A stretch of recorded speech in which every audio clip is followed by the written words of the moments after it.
साल था 1657। पुरंदर किले की ऊंची नीची पहाड़ियों में एक होने वाले सम्राट का जन्म हुआ। उनका नाम संभाजी, महान छत्रपति शिवाजी महाराज के बेटे। शुरू से ही संभाजी राजनीति और तलवारबाजी की दुनिया में डूबे रहे। उन्होंने तजुर्बेकार योद्धाओं से युद्ध कला सीखी। उन्होंने अपने पिता, मराठा साम्राज्य के संस्थापक से राजधर्म और शासन की बारीकियां सीखी। लेकिन संभाजी का बचपन बिल्कुल भी आरामदायक नहीं था। मुगल साम्राज्य का साया बड़ा था।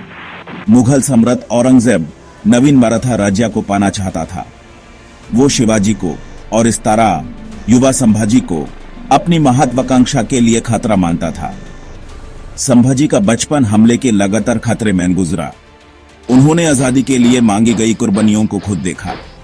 उन्होंने मराठा सैनिकों का साहस देखा जो संख्या में अधिक शत्रु से लड़ रहे थे।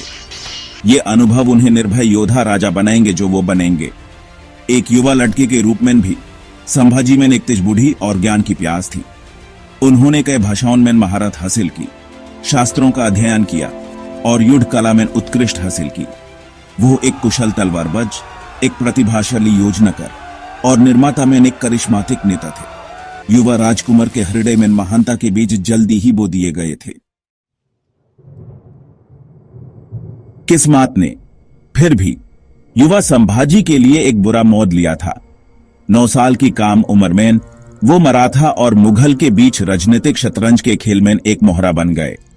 एक संधि के हिस्से के रूप में उन्हें एक राजनीतिक बंधक के रूप में औरंगजेब के दरबार में रहने के लिए भेजा गया था। मुगल दरबार में जीवन उनके पिता के राज्य के परिचित आराम से बहुत दूर था।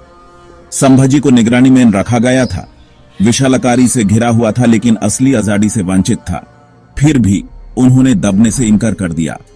उन्होंने अपने बंधन के इस दौर का अपने फायदे के लिए इस्तेमाल किया। मुगल दरबार के कामकाज, उनकी ताकत और उनकी कमजोरियों को देखकर उन्होंने फारसी कविता की कला सीखी, उनकी सैन्य तक्तिकों में महारत हासिल की और उनके राजनीतिक दावपेच की बारीकियों को समझा। उन्होंने मुगल साम्राज्य को चलाने वाले ऐशो आराम और क्रूरता, महत्वाकांक्षा और विश्वासघात को देखा। यह जबरदस्ती निर्वासन एक परीक्षा होने के बावजूद होने वाले सम्राट के लिए एक अनमोल शिक्षा साबित होगी। सब कहते हुए संभाजी कभी नहीं भूले कि वो कौन थे। शिवाजी के पुत्र, स्वराज्य के मराठा सपने के उत्तराधिकारी, खुद शासन। उन्होंने अपनी गिरफ्तारी को मर्यादा और साहस के साथ से लिया। उनकी आत्मा अटूट, मुश्किलों की आग से उनका संकल्प मजबूत हुआ। 1666 में कई सालों के बंधन के बाद संभाजी आखिरकार अपने पिता के साथ फिर मिल गए। उनके मिलन की खुशी ज्यादा दिन तक नहीं रही। मुगल खतरा खत्म होने से बहुत दूर था। औरंगजेब ने अपने स्वभाव के अनुसार संधि तोड़ दी और मराठा राज्य पर पूरा हमला कर दिया। संभाजी अब एक युवा पुरुष युद्ध भूमि में खुद को साबित करने के लिए उत्सुक थे।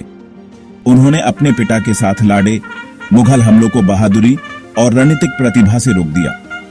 उनकी बहादुरी और सैन्य नीतिज्ञता ने जल्दी ही उन्हें मराठा सैनिकों का सम्मान और उनके दुश्मनों की बेजी बड़ी कमाई। उन्होंने दुश्मन के क्षेत्र में गहरी छापामारी की, उनकी सप्लाई लाइंस को बाधित किया और उनके सैनिकों का मनोबल गिरा दिया।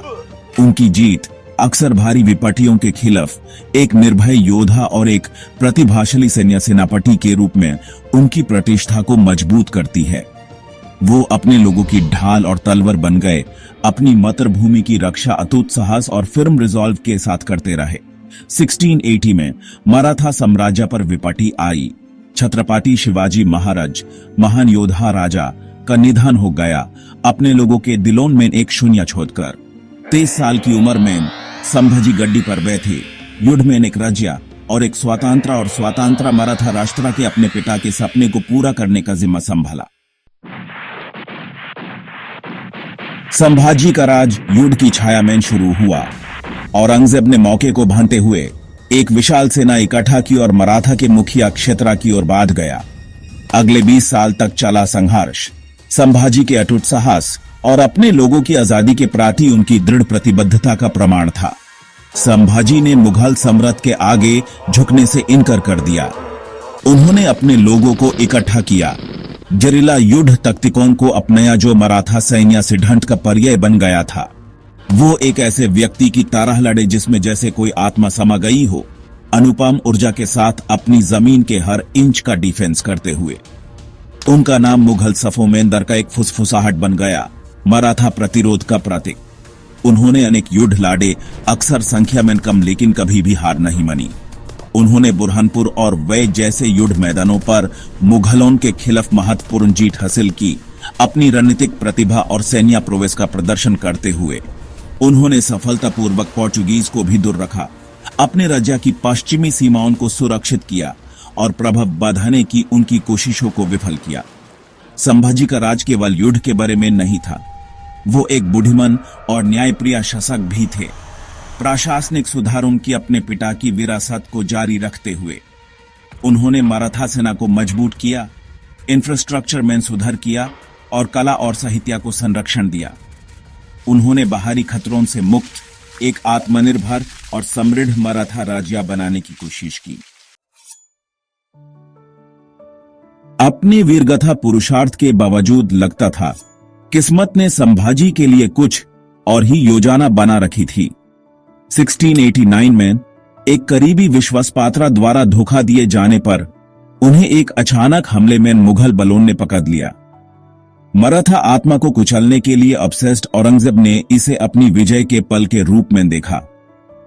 संभाजी को अपने वफादार दोस्त और सलाहकार कवि कैलाश के साथ औरंगजेब के शिविर में ले जाया गया। अगले दिनों में अनकही यातना और अपमान का दौर शुरू हुआ।